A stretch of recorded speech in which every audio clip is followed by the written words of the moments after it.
My name is Leah Mercer, and I'm 31 years old. Competence for me has always been quiet. It's the hum beneath everything that works, the dishes stacked before the sink fills, the bills paid before they arrive, the life that stays upright because someone, somewhere, is paying attention. For years, that someone was me. I thought love would be built on that same rhythm, steady, measured, kind. Noah Ward was 28 and allergic to quiet. He could turn a Tuesday into an event, a grocery run into a short film. He said he loved my calm, that it balanced his chaos. For a while, it did. We met when I was refinancing my condo, and he was the photographer hired by the agency I worked for. He laughed too loud at the closing dinner and spilled red wine on his shirt, then winked and said, "You look like you'd know how to get Merlot out of cotton." I did. Somehow that became dinner, then weekends, then 2 years of a relationship that felt like motion and stillness trying to share a heartbeat. When Noah moved in 8 months ago, it felt right. We talked like adults, shared responsibilities, respect, boundaries. He promised no more late nights that turn into mornings. I promised not to nag about the mess. It was a fair deal. For the first few months, it worked. Quiet evenings, homemade pasta, movie marathons. I almost started to believe that love could rewrite someone's patterns. Then Ethan, his old roommate, went through a breakup. The text started. "He needs me, Leah. It's rough. Just one drink, promise." 1 became 2, 2 became 5. The night stretched longer. Midnight turned into 3 a.m. Then there were whole weekends of absence, perfumed with excuses. I told myself not to overreact. People grieve differently. Friends matter. But it's hard to hold trust steady when your partner treats the clock like a suggestion. Last Friday, I tried to stay awake until he came home. I even left the hall light on, a small lighthouse in case he forgot where he lived. At 4:37 a.m., the door rattled. He stumbled in, shoes in hand, smelling like whiskey and someone else's perfume. "Noah," I whispered, voice tight from waiting. "Where were you?" He laughed, not cruelly, just carelessly. "God, Leah, you sound like my mother." I blinked. "I texted you 5 times. You didn't answer." "Phone died," he said, tossing it onto the counter. It lit up immediately, flooded with unread messages. "You could have said something, a text, anything." He shrugged. "You're not my mother, Leah. I don't need a curfew." There it was, the sentence that snapped something in me. For a heartbeat, I said nothing. Just watched him, the man I'd built space for, use the word mother like a knife. Then I smiled, not from forgiveness, but from recognition. "You're right," I said quietly. "You don't." He looked at me like I'd missed my cue to argue. Instead, I turned off the hallway light and went to bed. He crashed onto the couch, still muttering. I listened to the rhythm of his breathing through the wall, the way it never aligned with mine. Saturday afternoon, he woke up as if nothing had happened, made eggs, hummed, kissed my cheek, and said, "You're not mad, right?" I wasn't mad. I was done. There's a difference. While he showered, I walked to my desk, opened the locked drawer where I kept my property documents, and reread the mortgage statement. My name. Only mine. When he moved in, it had felt romantic, sharing a home without the red tape of leases. But now I saw it for what it was, trust, unreciprocated. He'd been paying me $800 a month for his share. It didn't even cover a third of my actual costs, but I wanted to be fair. I told myself love didn't need receipts. Saturday evening, he went out again. Didn't tell me, didn't ask, just got dressed while I was brushing my teeth. "Going somewhere?" I asked through the mirror. "Ethan's having people over," he said, adjusting his shirt. "Didn't you just—" "Don't be weird about it, Leah." That phrase, "don't be weird about it," had become his way of ending conversations he didn't want to have. He left before I could answer, door slamming behind him.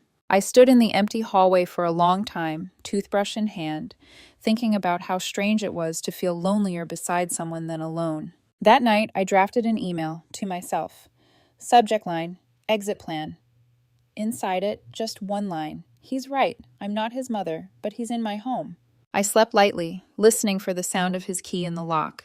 It came at 5:11 a.m. The door opened, shut, and his footsteps staggered past my room. He didn't notice that my light was on. When morning came, I made coffee and sat at the kitchen table. The air smelled like bitterness and cinnamon. He emerged around noon, eyes bleary, shirt half-buttoned. "Morning," he mumbled. "Afternoon," I corrected gently. He squinted at me, waiting for the fight that didn't come. I've been thinking, I said. Maybe we need to redefine what this is. What do you mean? This, us, living together. He laughed, short, incredulous. Are you breaking up with me because I went out with friends? No, I said. I'm reevaluating whether I should share a roof with someone who treats me like a babysitter. He opened his mouth, then closed it.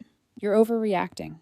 Maybe, I said, sipping my coffee, but overreaction is safer than under-respect. He rolled his eyes again. God, you sound exactly like your mother, I finished for him. Maybe she's tired too. The silence that followed was thick enough to taste.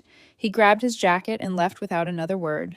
When the door closed, I exhaled for what felt like the first time in weeks. Later that day, I found myself scrolling through my phone, past all the photos we'd taken. The beach trip, the birthdays, the blurry selfies after midnight. Each one looked staged, like a performance we'd both agreed to believe in. I deleted them one by one. Then I opened a browser tab and typed, "How to install a deadbolt yourself." YouTube University had the answers. By sundown, I had a new lock, a quiet plan, and a strange calm blooming in my chest. He'd said he didn't need a curfew. He was right. What he needed was a boundary. And I was about to give him one he couldn't ignore. There's a particular silence that happens right before a boundary changes. It doesn't sound like peace. It sounds like a pulled thread. Sunday evening, the sky over the condo went from apricot to ash. Noah drifted through the bedroom humming, trying on 3 shirts and choosing the one that made him look like he belonged to a story that didn't include me. He spritzed cologne, checked his reflection in our hallway mirror, and practiced a smile he could take outside. Going out? I asked, already knowing. Ethan's place, he said, thumbs busy on his phone. Don't wait up. I won't, I said, and the words tasted clean. He didn't notice the new chain tucked flat against the doorframe, the hairline circle of metal where a deadbolt hadn't been yesterday. He kissed the air near my cheek and left, the door catching and sighing, a familiar sound that wouldn't be familiar much longer. I stood in the quiet, listening to the click of the elevator cables through the wall. Then I opened the drawer with the small bag I'd packed earlier, toothbrush, a folded t-shirt, a charger, my passport out of habit. People pack passports when they want to remind themselves they can leave. On the kitchen counter lay a single sheet of paper. I'd printed it at work, so my home printer wouldn't embed the tiny dots that could date the document, an unnecessary precaution that made me feel steady anyway. I read it one more time. Noah, you're right, I'm not your mother. I don't do curfews. I am, however, the owner of this condo. I need the person sharing it with me to respect basic boundaries, communication, safety, and coming home at a reasonable hour. Your belongings will be available for pickup Monday between 2:00 p.m. Text to confirm. Leah. No flourishes, no speeches, just the math. I taped the note at eye level on the outside of the door, then engaged the deadbolt from the inside and slid the chain into place. The chain was a courtesy for anyone else on my floor who might pass by. It made the door look more like a choice and less like a barricade. I grabbed my bag, crossed the living room I had painted myself, and stepped into the stairwell. The back exit opened onto the alley where the trash cans sat like dark punctuation. My rideshare idled on the curb. In the car, I watched the building's windows stack up like clean teeth and felt a small surge of relief that my life could still bite. At Connor's place, she didn't ask many questions. She handed me the spare key I'd given her years ago and a blanket that always smelled like laundry day. We sat on her couch, a muted documentary whispering in the background while I opened the Ring app on my phone. Are you sure you want to watch this live? She asked. I promised myself I wouldn't make anything up, I said. So yes. It begins as all unravelings do, with confusion. 4:27 a.m. The hallway camera catches Noah stepping out of the elevator, hair wrecked, shirt half tucked, optimism falling out of his pockets. He walks toward the door with that lazy swagger I used to find charming and tries his key. The lock doesn't give. He tries again and again. He presses his forehead to the wood like it might offer him a new idea. Then he sees the paper. He reads. He rereads. His face does that complicated thing I recognize from arguments. Disbelief, curdling into indignation because he doesn't like the story the world is telling him. He knocks, at first politely, waits, knocks again. Harder. He calls my name, the tender version, then the irritated version, then the tight, mean version. He talks to the door like it owes him a better ending. My phone, which I've put on silent, lights up in a perfectly choreographed strobe. Noah. 8 missed calls. Noah. WTF? Noah. Leah, seriously? Noah, open the door. This is insane. He paces. He reads the note again. He knocks with his palm, then his fist. A neighbor cracks their door, sees him, and retreats the way people do when they remember it's not their fire. 4:41 a.m. Texts escalate. Noah, you can't lock me out. Noah, this is illegal. Noah, I live there. Noah, answer me. The camera has no sympathy. It records. He sits down with his back to the door, pulls out his phone, and types like his thumbs could make a judge appear. By 5:02 a.m., the posts begin. I don't follow him on everything, but the ecosystem is efficient. Brittany shares his Instagram story. Jade quotes it on another platform. Someone screenshots his caption and sends it to me with the single-word preface, yikes. Noah's story. When your controlling girlfriend illegally locks you out because you have friends. Domestic abuse is real, even when you're a man. Don't ignore the signs. It's remarkable how fast the chorus forms. Call the cops king. File a report. She's toxic. Men can be victims too. I'm not immune to the sting of being turned into a villain for doing something careful. The part of me that scripts good faith into other people wants to write a rebuttal in my head. The part that pays my mortgage stays very still and says nothing. At 5:18 a.m., a new name appears on my lock screen. Lauren, DM. Saw Noah's post. You okay? Need legal eyes? Me. Thanks. He's not on the lease. No paperwork. Month to month at best. Guest at worst. I didn't change the locks. Just deadbolted and left. Lauren. You're fine. He has no tendency to assert without a lease or rent documentation. Those pizza money Venmos won't help him. If he goes public, I can respond publicly without details that compromise you. Me. Appreciate you. Lauren. Also, block and rest. He'll try cops first. They'll ask for proof of residency. He won't have it. On the screen, Noah has progressed to the panic logic phase, calling, then voice messaging, leaping lines of thought in a single breath. Leah, this is crazy. Just let me in and we'll talk. You can't do this to me at 5 a.m. My phone died. Ethan needed me.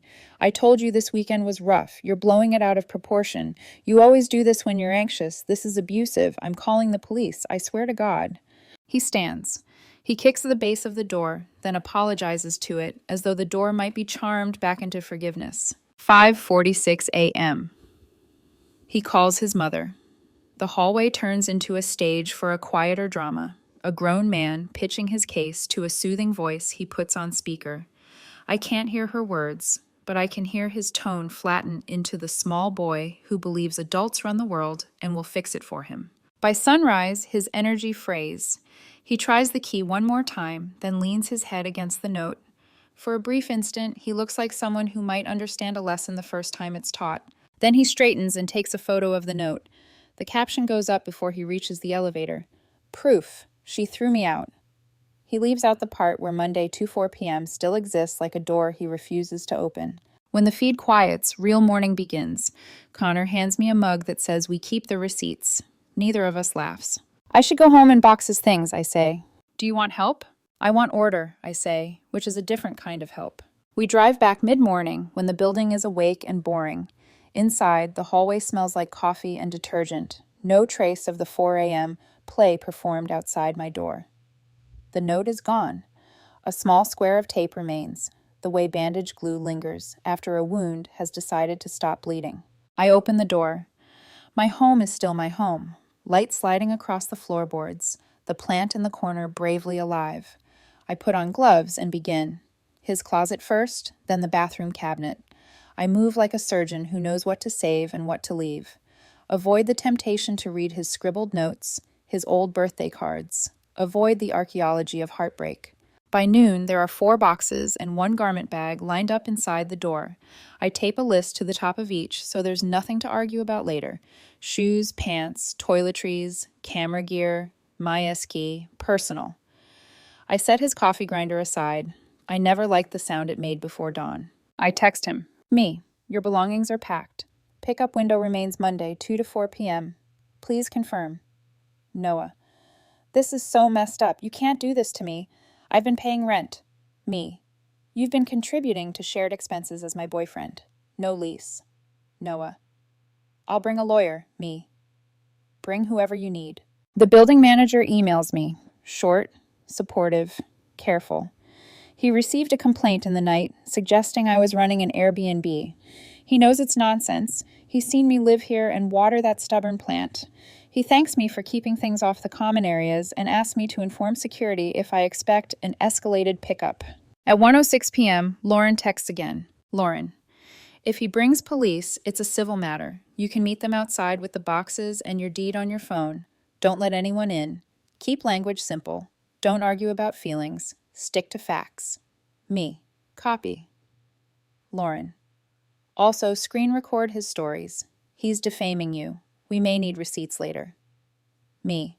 Already on it. In the afternoon lull, I walk through each room, taking small inventory. The relief of clear surfaces, the ghost of someone's laugh in the corner, the echo of a sentence I didn't stop soon enough. The place feels wider, as if walls expand when the person testing them leaves. That evening, a final volley hits my phone. Noah, you win. This is who you are. Cold. Controlling. I'll come tomorrow with friends. Me. Monday between 2 to 4 p.m. If you arrive outside that window, building security will ask you to leave. Noah. You're going to be sorry when people find out what you did. Me. People always do. I put the phone face down and stand at the window, the city humming in its honest way. You can learn a lot about someone by what they do with a closed door. Some knock, some read, some break their hand and call it love. He said he didn't need a curfew. Turns out control was never the point. The point was whether my home would be a place where respect lived. Monday arrived like it was holding its breath. The air felt cleaner, the apartment brighter, maybe because it was finally empty of someone who had filled every quiet space with noise.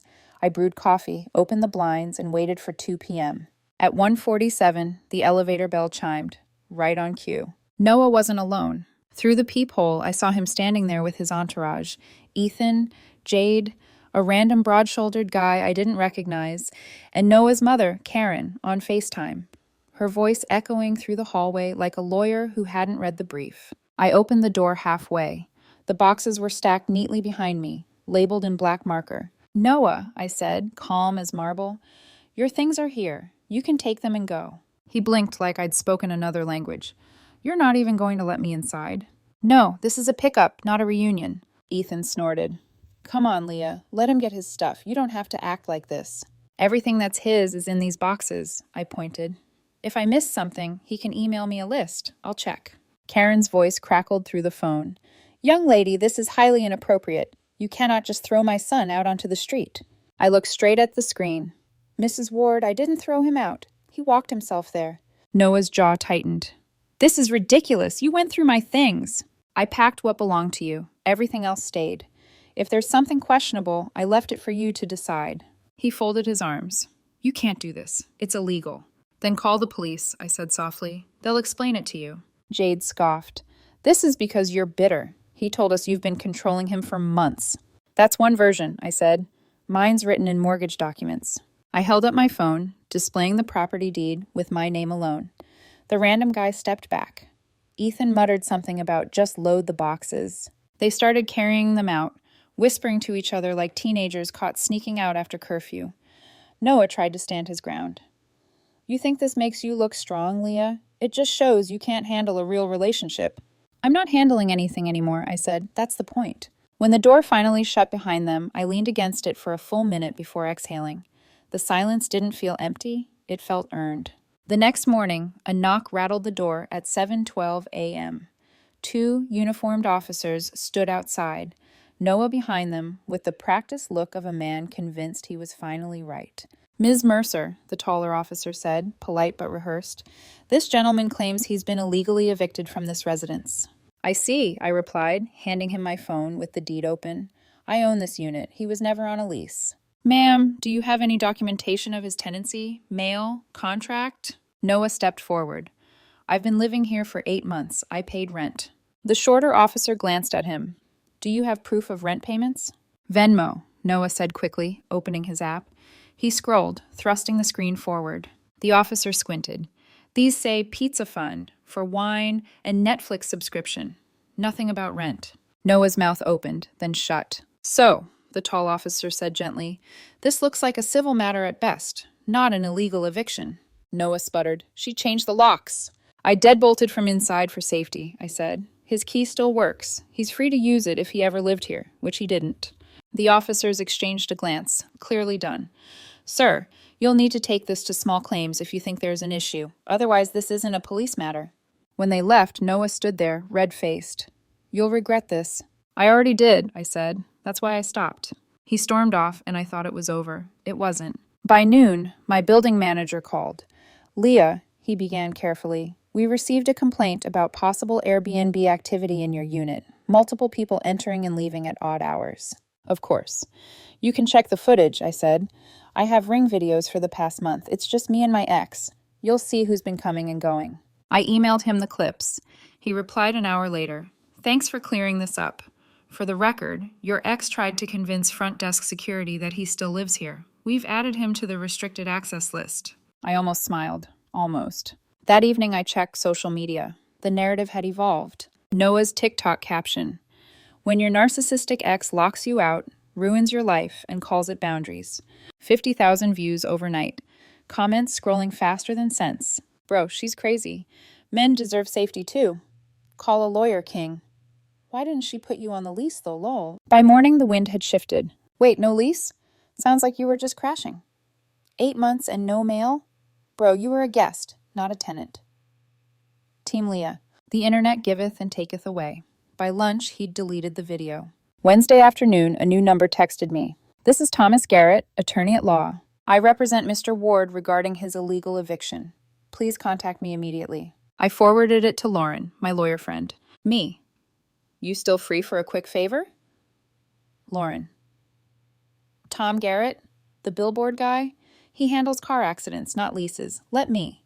Within an hour, she'd drafted a reply that read like silk-wrapped steel. Dear Mr. Garrett, no landlord-tenant relationship exists between Ms. Mercer and Mr. Ward. He was never on the lease, nor paid documented rent. Any further contact will constitute harassment. Kindly advise your client to cease defamatory statements. 2 hours later, Garrett's number texted again. Upon review, we will not be pursuing this matter. Noah's mother called next. Her tone changed. Leah, she sighed, I just found out the whole story. Noah told me you had a lease together. We didn't. I see that now. He also failed to mention the part about coming home at dawn. Her voice cracked a little. He's staying with me now. We'll have some serious talks about responsibility. For the first time, I felt something almost like pity. Almost. Thursday was quiet. Too quiet. Which meant Friday had plans. At 6:15 a.m., my phone exploded with missed calls from my credit card company. Ma'am, did you authorize several transactions at Luxembourg's totaling 8,200s?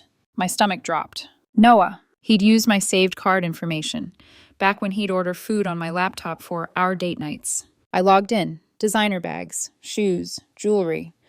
All delivered to an address I recognized instantly, Ethan's apartment complex. I texted him. Me. Using my card is fraud. Return everything, or I'll file a police report. Noah. I don't know what you're talking about. Me. Orders went to Ethan's building. I have the receipts. Noah. Prove it was me. So I did. I called my bank, froze the account, and sent the transaction details to the fraud department. Within hours, they flagged the purchases and escalated it to investigation. Friday afternoon, a detective called. Ms. Mercer, we've obtained security footage from the package lockers at Ethan's building. Mr. Ward was recorded collecting multiple deliveries matching the fraudulent orders. He opened them in the lobby, took photos with the merchandise. Of course he did. 2 hours later, my phone rang again. This time, the number was familiar. Noah Ward calling from the station, he said, voice raw. Leah, please, drop the charges. I'll pay you back. You'll pay the bank back, I said. They're the ones pressing charges now. This will ruin my life. You should have thought of that before committing fraud. It was a mistake. I was angry. You were warned, I said quietly. You ignored every boundary I gave you. He exhaled, a sound halfway between a sob and a curse. You're seriously going to let me go to jail over this? I'm seriously going to let you face the consequences, I said. Novel idea, right? He hung up. Then came the parade, Karen calling, then Ethan, then Jade, all trying to reason or guilt me. I blocked each one in silence. That night, the story came full circle online. Someone had dug up Noah's old TikTok about me and stitched it with his mugshot, overlaying text that read, POV, you commit credit card fraud because your ex asked you to text when you'll be home. 2 million views by morning. I didn't post, I didn't celebrate. I just sat on my couch, the same one he used to sleep off his nights, and let the hum of justice settle in the air. He'd said I was controlling. He'd said I ruined his life. But all I'd done was let it play out. 2 weeks later, my building finally stopped feeling haunted. Noah's name had become a kind of urban myth around here, something the security guards joked about when checking IDs. Every now and then, the lobby clerk would mention, "Your ex tried to call about a package again." But even that stopped once the police wrapped up the case. The detective had called it a clean ending, though endings rarely feel clean. They feel quiet, which is different. The official outcome, Noah was charged with felony fraud. His parents hired a lawyer who negotiated it down to a misdemeanor with restitution and probation. He had to pay back the $8,200, money his parents fronted, and cover court fees. But what punishment couldn't buy back was his reputation. The viral TikTok that had once painted him as a victim now played beside his mugshot in split-screen glory. The internet, with its short attention span and long memory, devoured the irony. Top comment. Everything happens for a reason. Yeah, the reason is fraud. I didn't laugh the first time I saw it, but I smiled later. The kind of small, private smile you give the universe when it finally balances the scales. Then came the fallout. Noah had been staying with Ethan, but that ended fast. Ethan's landlord found the arrest record and reminded him of a clause: no additional occupants beyond 7 days without approval. Noah was out by Monday. He moved in with Jade for a week until her boyfriend said, "Not a chance." By the third week, he was back at his parents' house, 45 minutes from downtown, the same suburb he used to call soulless. I heard through Lauren, my lawyer friend, that he'd lost his job at the marketing firm. Apparently, when your client-facing brand is built on charm and relatability, getting caught stealing credit card info doesn't test well. They didn't fire him publicly, they just restructured his position into data entry. He quit after 3 days. My own days feel differently now. I repainted the living room, a soft, salt-colored shade that made the morning light feel like forgiveness. The dent in the wall from where he once slammed a door, gone. I bought new curtains, a new coffee mug, a small peace lily that actually survived my care. The night before the fraud hearing, I climbed onto a step stool to hang a new print above the couch. It said, in clean serif letters, "Boundaries are not walls. They're doors with locks that only you control." I didn't buy it for the irony. I bought it because it felt true. 3 weeks after the hearing, I ran into Marcus, a mutual friend from an old group hang. We bumped into each other in the grocery store, each holding the same brand of oat milk. He hesitated before speaking. "Hey, Leah, just wanted to say, sorry for how everyone handled things. We didn't know the whole story." "Water under the bridge," I said, meaning it. He chuckled awkwardly. "Funny thing, I asked Noah out to lunch last month before everything blew up. He told me you two had broken up months earlier, said he was just crashing at your place till his new lease started." I raised an eyebrow. "Did he mention the new lease being at the county jail?" Marcus winced. Guess he left that part out. We both laughed, a short, honest sound. Then he added, "For what it's worth, you did the right thing." I nodded. It didn't feel right at first.